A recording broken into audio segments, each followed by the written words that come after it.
Question number 1, which of the following is not a physical change. हमें बताना है कि इसमें से कौन सा फिजिकल चेंज नहीं है। Boiling of water to give water vapours, तो ये क्या होने वाला है, it will be a physical change क्योंकि there is no new product being formed. H2O which is in the form of liquid is getting converted into H2O in the form of gas. So no new substance is formed. Therefore, it is a physical change. Melting of ice to give water. Again, if we go into details, so this is H2O solid. It is getting converted into H2O liquid. So these are all physical changes. These do not come in the category of chemical change because no new product is being formed. Then we come to the third part, dissolution of salt in water. So when salt dissolved in water, again, there is no new substance being formed. In fact, what's happening is that NaCl solid, we put in water and then it gets dissociated and Na plus aqueous and Cl negative aqueous is what we get. So here also it was Na plus and Cl negative. Here also it's Na plus and Cl negative. So therefore no new substance is being formed. So obviously the last will be the answer. Combustion of LPG, liquefied petroleum gas. So that is a chemical reaction because in LPG butane mainly combines with oxygen and gives CO2, H2O, maybe some unburned carbon particle as well, plus heat. So new substances are formed. So D is the correct option. Now we come to question number 2. The following reaction is an example of, ये जो reaction है ये किसका example है? तो क्या ये displacement reaction है कि क्या ये कॉम्बिनेशन रिएक्शन है कि क्या ये रिडॉक्स रिएक्शन है कि क्या ये न्यूट्रलाइजेशन रिएक्शन है? तो सबसे पहले हम डिस्प्लेसमेंट रिएक्शन को देखते हैं। तो क्या ये डिस्प्लेसमेंट रिएक्शन है? तो the answer is yes, it is a displacement reaction. क्यों? क्योंकि क्या हुआ है यहाँ पर कि ये जो ऑक्सीजन है इसने यहाँ पर हाइड्रोजन को डिस्प्लेस कर दिया और तभी ही यहाँ पर NO बन रहा है। तो it is a category of displacement reaction, oxygen has displaced hydrogen. Well, और कॉम्बिनेशन रिएक्शन, ये कॉम्बिनेशन रिएक्शन नहीं है क्योंकि कॉम्बिनेशन रिएक्शन में सिंपलर मॉलिक्यूल्स मिल करके और एक ही नया मॉलिक्यूल फॉर्म करते हैं, जबकि यहाँ हम ऑब्जर्व कर रहे हैं कि जो फॉर्म हो रहा है वो एक से ज़्यादा फॉर्म हो रहे हैं compounds, therefore it can't be a combination reaction. Redox reaction, so this is a redox reaction as well because NH3 is getting converted into NO, so this is loss of hydrogen and gain of oxygen. So this is in fact oxidation going on and the second part will be reduction going on. So this one is correct. Neutralization, यहाँ कोई acid base नहीं है जो neutralise हो रहा है, तो इसलिए neutralisation is wrong. So C is the correct option because displacement is also there and redox reaction is also there. Now we come to the third question. Third question में वो हमसे पूछता है which of the following statement about the given reaction are correct? 3Fe plus 4H2O that gives Fe3O4 plus 4H2. तो इसको हम अलग से रिएक्शन लिख करके और थोड़ा सा एक्सप्लेन करने की कोशिश करता हूँ मैं। बैलेंसिंग की कोई ज़रूरत नहीं है हमारे को और जो फिजिकल स्टेट्स है उनकी भी कोई ज़रूरत नहीं। तो just for the understanding purpose I am writing it in this way. So here Fe is getting converted into FeO4, which is a process of gain of oxygen atom. And when there is gain of oxygen atom, it is oxidation. And when this is oxidation process, so Fe is the substance oxidized. This is the substance oxidized, and this is also the reducing agent. This is also the reducing agent. And obviously, the second one will be the substance reduced. क्योंकि एक अगर oxidised है तो दूसरा reduced होगा and this is also the oxidising agent. तो हम देखते हैं कि इनमें से क्या सही है. Iron metal is getting oxidised Iron metal is getting oxidized is correct. The first one is correct. Water is getting reduced. The water is getting reduced. This is also correct. Water is acting as a reducing agent, wrong. Water is acting as an oxidizing agent. Water is acting as an oxidizing agent is correct. So we have this first, second, and fourth. And first, second, and fourth is correct in C. So C is our correct option. Now we discuss question number 4. Which of the following are exothermic processes? तो reaction of water with quicklime. तो अगर quicklime क्या होता है? It is CaO. जब हम इसे पानी में डालते हैं तो what happens is that slaked lime is formed. Slaked lime form होता है और simultaneously हम क्या देखते हैं? It's a highly exothermic reaction. Heat release होती है. तो फर्स्ट तो सही है. Dilution of N acid. याद रखो कि जब भी हम एसिड में वाटर डालते हैं तो again it is a case of what? Heat is released, exothermic reaction. So this is also the case of exothermic reaction. Evaporation of water. See, water कब evaporate करता है? Water तब evaporate करेगा जब ये heat लेगा. So it is an endothermic process. So this is not an exothermic process. Sublimation of camphor. Sublimation का मतलब क्या है कि कैम्फर सॉलिड से लेकर के कन्वर्ट हो रहा है कैम्फर वेपर्स में. तो ऐसे होने के लिए we have to supply heat या एटमॉस्फेयर से हीट लेगा. तो again it's an endothermic reaction.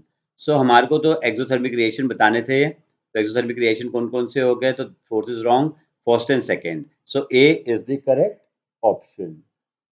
Now we come to question number 5.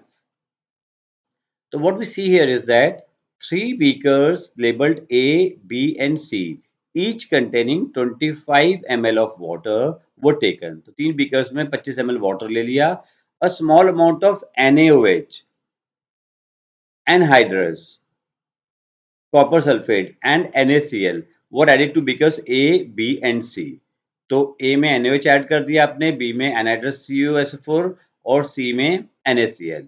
It was observed that this beaker that there was an increase in temperature of the solution containing beakers A and B.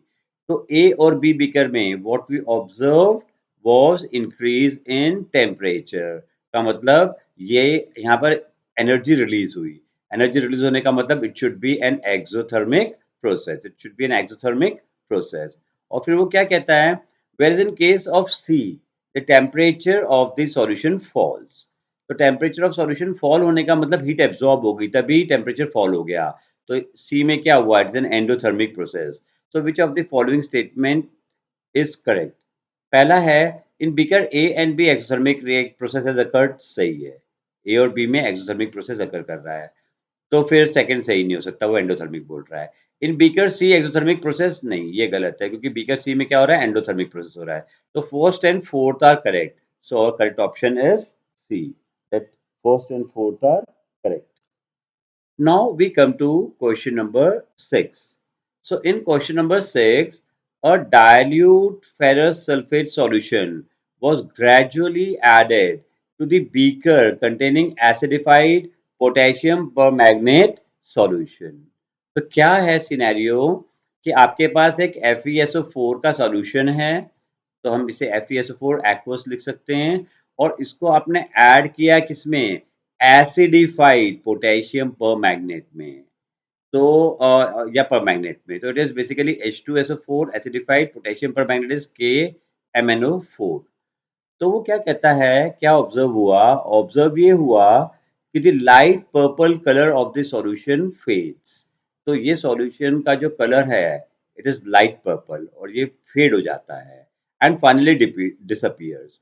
तो इसका colour कैसा था? Light purple, जो fade होकर के ultimately decolourise हो गया. तो वो पूछता है कि विच of the following is the correct explanation of the given observation. In fact इसमें होता क्या है? इसमें होता ये है कि ये फॉर्म करता है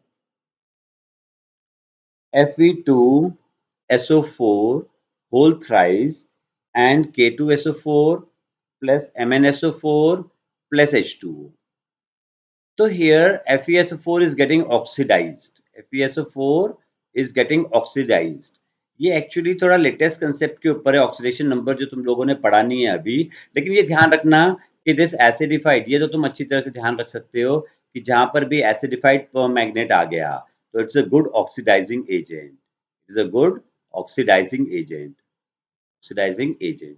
और जो ऑक्सीडाइजिंग एजेंट होता है वो खुद रिड्यूस हो जाता है, तो this is also the substance reduced, this is the substance reduced. ये आपको ध्यान रखना पड़ेगा इस वाले में, क्योंकि आप और कंसेप्ट अभी यहाँ पर इस पॉइंट ऑफ टाइम पे समझ नहीं सकते।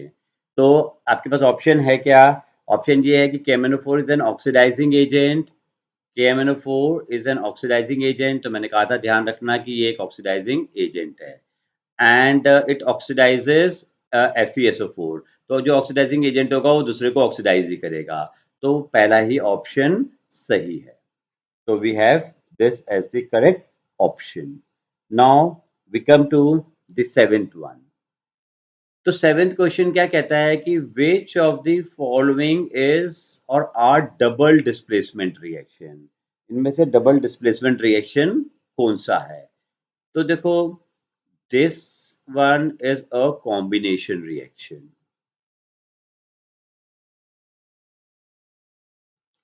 और सेकेंड वाले में क्या हो रहा है, फर्स्ट वाले में क्या हो रहा है, फर्स्ट वाले को अगर हम देखें तो Pb डिस्प्लेस कर रहा है Cu को और Cu की जगह ले लेता है, तो it is a case of single displacement reaction. It is a displacement reaction but single displacement reaction, it's not double displacement reaction. अब देखो इसमें क्या हो रहा है, सेकेंड वाले में, सेकेंड वाले में Na की जगह Ba ले रहा है और Ba की जगह Na ले रहा है, तो yes, this is an example of double displacement reaction. Double displacement reaction का ये एग्जांपल है। और अगर हम फोर्थ वाला चेक करें तो ये इनफैक्ट एक ऑक्सीडेशन रिएक्शन है, और या फिर ये एक एक्सोथर्मिक प्रोसेस है और जिसमें कि फ्यूल बर्न हो रहा है, तो ये डबल डिस्प्लेसमेंट रिएक्शन नहीं है। तो हमारे पास सिर्फ सेकेंड ही करेक्ट ऑप्शन आया, और सेकेंड करेक्ट ऑप्शन का मतलब B is the correct option in this case. अब हम 8 पे आ रहे हैं। तो 8 में क्या है कि which of the following statements is or are true? Exposure of silver chloride to sunlight for a long duration turns uh, turns gray due to। तो क्या हो रहा है, अगर हम रिएक्शन लिखें तो AgCl है और आपने इसको सनलाइट के प्रेजेंस में रखा, तो हम जानते हैं कि it is a photochemical reaction in which AgCl breaks down और डिकम्पोजिशन हो जाता है into AgNCl2, into AgNCl2। तो इसमें क्या हो रहा है कि Ag is in fact gray in color। तो which of the following exposure of silver chloride to sunlight for a long duration turns gray due to the formation of silver by the decomposition of silver chloride? First is the correct option। Sublimation जैसी कोई चीज नहीं हो रही है यहाँ पर, and decomposition of chlorine gas from silver chloride, ये करेक्ट है लेकिन वो ग्रे कलर को एक्सप्लेन नहीं कर रहा, और oxidation of silver chloride is also wrong, so we have only the first as the correct option, so A is the correct option in this case. Now we come to the ninth question. Solid calcium oxide reacts vigorously with water to form calcium hydroxide। ये reaction अभी हमने पीछे लिखा था, इसे slate lamp भी बोलते हैं। Accompanied by liberation of heat। ठीक है, this process is called slaking of lime. ये ध्यान भी रखना कि इस प्रोसेस को क्या कहते हैं, स्लेकिंग ऑफ लाइम। तो इनफैक्ट कैल्शियम ऑक्साइड लाइम होता है। अगर मैं वापस से उस रिएक्शन के पास लेकर के जाऊं तुम्हारे को, तो ये अपना रिएक्शन जो है, दिस वाज द रिएक्शन जिसमें कि हम इसको लाइम बोलते हैं, या मोर प्रिसाइजली क्विक लाइम बोलते हैं, और इससे स्लेट लाइम बन गया। तो CaOH whole twice is also known as slaked lime, and this process, this whole process is known as slaking of lime। You should remember this thing। इस process को क्या बोलते हैं, स्लेकिंग ऑफ लाइम। लाइम को slack कर दिया, slaking of lime, यानी कि लाइम को स्लेक्ट लाइम में कन्वर्ट कर दिया। That is the basic point which you should remember. Okay, अब हम आगे बढ़ते हैं इसमें, तो इसमें आगे क्या बोलता है ये, calcium hydroxide dissolves in water to form its solution called lime water. Which among the following is true about slaking of lime and the solution form? तो इनमें से कौन सा वाला जो पॉइंट है वो सही होगा? तो इट्स एन एंडोथर्मिक रिएक्शन गलत है, क्योंकि ये तो एक एक्सोथर्मिक रिएक्शन होता है। तो it is an exothermic reaction is the correct option. Third, the pH of the resulting solution will be more than 7. This is also correct, क्योंकि इसमें actually CaOH whole twice form होता है, and CaOH whole twice is a base. It's a strong base in fact, और base है तो base का pH value जो होता है it is greater than 7, and इसीलिए 4 तो wrong हो जाएगा, the pH of the solution will be less than 7. तो second and third are the correct option. तो इसका मतलब B is the correct option. Now we come to question number 10. तो question number 10 में क्या कहता है ये, कि barium chloride on reacting with ammonium sulphate forms barium sulphate and ammonium chloride. तो अगर मैं इस रिएक्शन को लिखूं तो ये रिएक्शन ऐसे लिखा जाएगा कि barium chloride aqueous and ammonium sulphate. तो ammonium sulphate that gives barium sulfate. And you should remember this thing, that barium sulfate is a white PPT. It's a white precipitate. And then ammonium chloride. Ammonium chloride aqueous. So first of all, it's a double displacement reaction. है ना, क्योंकि Ba जो है वो किसकी जगह ले रहा है, NH4 की, और NH4 in turn किसकी जगह ले रहा है, Ba की। तो it's a double displacement reaction, and it is also a precipitation reaction, क्योंकि व्हाइट पीपीटी फॉर्म हो रहा है। तो अगर हम देखें तो क्या क्या सही है इसमें, डिस्प्लेसमेंट रिएक्शन, तो डिस्प्लेसमेंट यानी सिंगल डिस्प्लेसमेंट, तो वो तो गलत है, क्योंकि it's not a single displacement reaction. Precipitation reaction is the correct option. तो सेकंड वाला क्या है, सही है। कॉम्बिनेशन नहीं है ये, डबल डिस्प्लेसमेंट है, तो सेकंड और फोर्थ सही है। तो D is the correct option in this case. Now we come to question number 11। तो क्वेश्चन नंबर 11 में क्या है, electrolysis of water is called a decomposition reaction.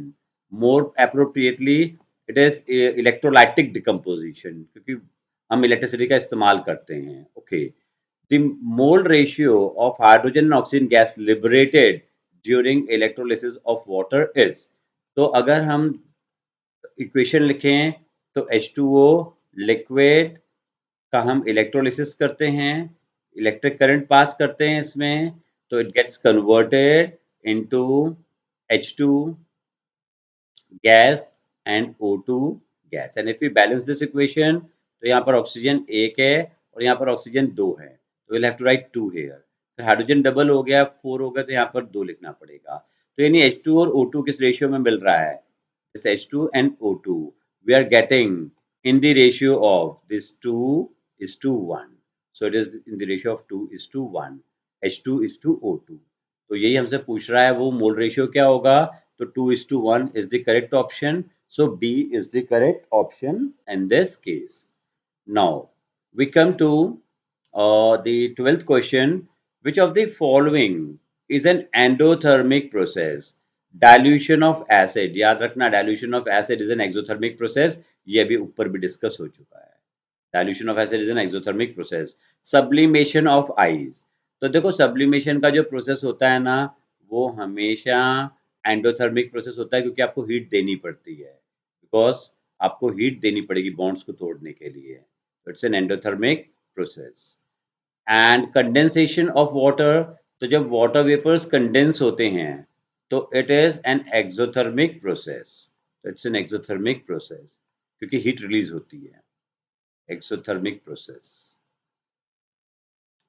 And evaporation of water, तो वाटर को अगर आपको इवोपरेट कराना है तो आपको हीट सप्लाई करनी पड़ेगी, तो सप्लाई करनी पड़ेगी का मतलब it will B an endothermic process. It will B an endothermic process. तो हमसे एंडोथर्मिक प्रोसेस पूछ रहा था, तो कौन कौन से एंडोथर्मिक प्रोसेस आ गया हमारे पास, आ गया सेकेंड और फोर्थ। तो सेकेंड एंड फोर्थ वाला ऑप्शन कौन सा है, डी। तो D is the correct option.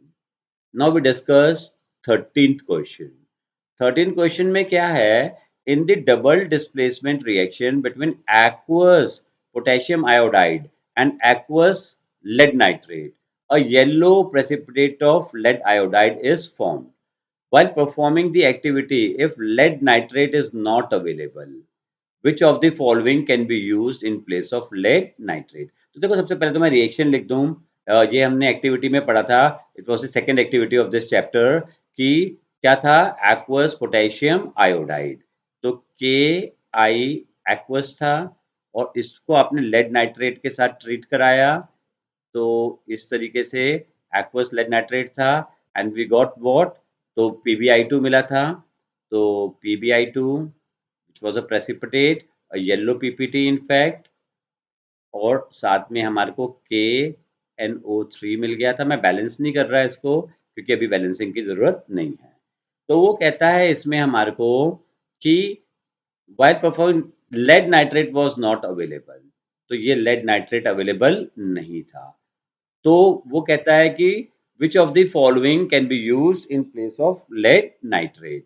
तो याद रखना, क्योंकि हमारे को येलो पीपीटी चाहिए, तो हमारे को ये Pb2+ तो चाहिए ही चाहिए, और Pb2+ होने का मतलब कि we need a lead salt. Lead का सॉल्ट चाहिए, और ये कैसा होना चाहिए, सॉल्युबल वाला होना चाहिए, शुड बी सॉल्युबल। तो देखते हैं क्या क्या हमारे पास ऑप्शंस हैं। तो पोटेशियम सल्फेट काम करने वाला नहीं है, अमोनियम नाइट्रेट काम करने वाला नहीं है, लेड सल्फेट काम नहीं करेगा, लेड तो है लेकिन इनसॉल्युबल है ये, तो lead acetate will be our choice. तो 13th का आंसर क्या होगा, B will be the answer. Okay, now we come to the 14th क्वेश्चन। 14th क्वेश्चन क्या है, which of the following gases can be used for the storage of fresh sample of oil for long time? तो याद रखो कि chemically जो gases inert होती हैं, का मतलब बहुत आसानी से रिएक्ट नहीं करती, एक तो नाइट्रोजन होती है, तो नाइट्रोजन आसानी से रिएक्ट नहीं करती, और एक हीलियम, हीलियम भी इनर्ट गैस होती है, एच, इसीलिए हीलियम के आपको कुछ प्रोडक्ट्स भी नहीं मिलते। तो हमारे पास ये किस किस ऑप्शन में है, तो डी ऑप्शन में दोनों मौजूद हैं। ऑक्सीजन तो रिएक्टिव होता है, तो इसलिए ये गया काम से, ऑक्सीजन रिएक्टिव होता है तो ये गया काम से, और हीलियम यहाँ पर है तो, लेकिन दूसरा क्या हो गया, कार्बन डाइऑक्साइड हो गया, तो कार्बन डाइऑक्साइड भी रिएक्टिव होता है, तो ये भी गया काम से। तो the option is D. Okay, now we come to question number 15। तो क्वेश्चन नंबर 15 में क्या है कि the following reaction is used in the preparation of oxygen gas in the laboratory. तो ये पोटेशियम क्लोरेट कहलाता है सॉलिड, अगर आप इसे हीट करो in the presence of catalyst, तो ये थर्मल डिकम्पोजिशन हो जाएगा, KCl सॉलिड बन जाएगा, और हमारे को O2 गैस मिल जाएगी। तो this is an example of a thermal decomposition reaction, thermal decomposition reaction. Thermal क्यों, क्योंकि हीट के प्रेजेंस में हुआ। डिकम्पोजिशन क्यों, क्योंकि एक बड़ा मॉलिक्यूल छोटे मॉलिक्यूल्स में ब्रेकअप हुआ, तो इसमें will have to supply heat. Okay, तो अब देखते हैं कि कौन सा ऑप्शन सही है। It's a decomposition reaction and endothermic in nature, तो गलत हो गया, क्योंकि it won't be endothermic in nature. दूसरा क्या है, इट्स अ कॉम्बिनेशन रिएक्शन, तो ऑब्वियसली ये कोई कॉम्बिनेशन रिएक्शन है ही नहीं। फिर क्या होता है, सॉरी, ए करेक्ट होगा, ए करेक्ट होगा, क्योंकि इट्स अ डिकम्पोजिशन रिएक्शन और हीट सप्लाई कर रहे हैं ना हम, हीट तो वी आर सप्लाइंग, तो ऑब्वियसली या it will be endothermic reaction, तो we have got the answer A. It's a decomposition reaction है accompanied by release of heat, नहीं, हीट रिलीज नहीं हो रही है, हीट तो हम सप्लाई कर रहे हैं। देखो, के सी, इस रिएक्शन को हम ऐसे भी लिख सकते हैं, KCl सॉलिड प्लस हीट, ये supplying heat to convert it into KCl solid and O2 gas. तो this is definitely an endothermic reaction, तो इसलिए पहला ऑप्शन सही है। फोटो केमिकल डिकम्पोजिशन है नहीं है, क्योंकि कोई लाइट का हम इस्तेमाल नहीं कर रहे, हम तो हीट एनर्जी का इस्तेमाल कर रहे हैं। तो जैसे कि मैंने लिखा था, it's an example of thermal decomposition reaction. Okay, now we come to the 16th question. Which of the following process involves chemical reaction? जिसमें कि कुछ नया सब्सटेंस बने। When we say chemical reaction is involved, तो इसका मतलब new substances should be formed। तो हम देखते हैं कि किसमें न्यू सब्सटेंस फॉर्म हुआ है। तो पहला, storing of oxygen gas under pressure, तो ऑब्वियसली इसमें कोई भी न्यू सब्सटेंस फॉर्म नहीं हुआ। लिक्विफिकेशन ऑफ गैस, एयर को आपने लिक्विड में कन्वर्ट कर दिया, कोई न्यू सब्सटेंस फॉर्म नहीं हुआ। Keeping petrol in a China dish in the open, इसमें भी कोई न्यू सब्सटेंस फॉर्म नहीं हुआ, क्योंकि पेट्रोल जो है वो क्या हो जाएगा, वो इवोपरेट हो जाएगा। Heating copper wire in the presence of air, हाँ, इसमें न्यू सब्सटेंस फॉर्म होगा, क्योंकि जब आप कॉपर को एयर के साथ रिएक्ट कराओगे तो will get CuO which is a black new substance form. So D is the correct option. Now we come to the 17th question. तो 17th question में क्या है कि in which of the following chemical equations the abbreviations represent the correct states of the reactants and products involved at reaction temperature. तो इसमें से कौन से में करेक्ट स्टेट्स बताई जा रही है कि सॉलिड है, लिक्विड है, या गैस है, या एक्वस है, और रिएक्टेंट्स की और प्रोडक्ट्स की दोनों की। तो देखो क्या हो रहा है कि H2 से और O2 से मिल करके और H2O फॉर्म हो रहा है। तो ऐसा होने के लिए very high temperature is required, very high temperature is required. उस हाई टेम्परेचर पे हाइड्रोजन तो खैर वैसे भी गैस ही होता है, रूम टेम्परेचर पे भी गैस होता है, ऑक्सीजन भी रूम टेम्परेचर पे भी गैस होता है, और H2O जो है वो भी स्टीम के फॉर्म में ही क्रिएट होगी। तो ये किस में मैच कर रहा है, डी ऑप्शन में ये सब चीजें मैच कर रही हैं, ठीक है ना। H2O लिक्विड तो बहुत ही लो टेम्परेचर पे होता है, इसलिए ये तो गया काम से। ऑक्सीजन भी लिक्विड बहुत ही लो टेम्परेचर पे होता है, तो इस टेम्परेचर पे तो काम होने वाला नहीं है। और अगर हाई टेम्परेचर पे वर्क हो रहा है तो फिर H2O लिक्विड में नहीं हो सकता, लिक्विड होने के लिए तो 100 डिग्री सेल्सियस से नीचे का टेम्परेचर होना चाहिए, तो इसलिए this also won't work. Okay, now we come to 18th question. तो क्या है 18th question, which of the following are combination reaction. तो कॉम्बिनेशन रिएक्शन का एक खास बात क्या है कि a single new product is formed, a single new product is formed, एक ही प्रोडक्ट फॉर्म होता है। तो इसमें हम देखते हैं दो प्रोडक्ट्स फॉर्म हो रहे हैं, तो ये नहीं हो सकता। इसमें एक ही प्रोडक्ट फॉर्म हो रहा है, तो ये हो सकता है। इसमें भी एक ही प्रोडक्ट फॉर्म हो रहा है, तो ये हो सकता है, और इसमें भी दो प्रोडक्ट फॉर्म हो रहे हैं, तो ये भी हो नहीं सकता। तो हमारा आंसर सेकंड और थर्ड वाला है। तो सेकंड और थर्ड किसमें है, डी। तो D is the correct option. Thank you.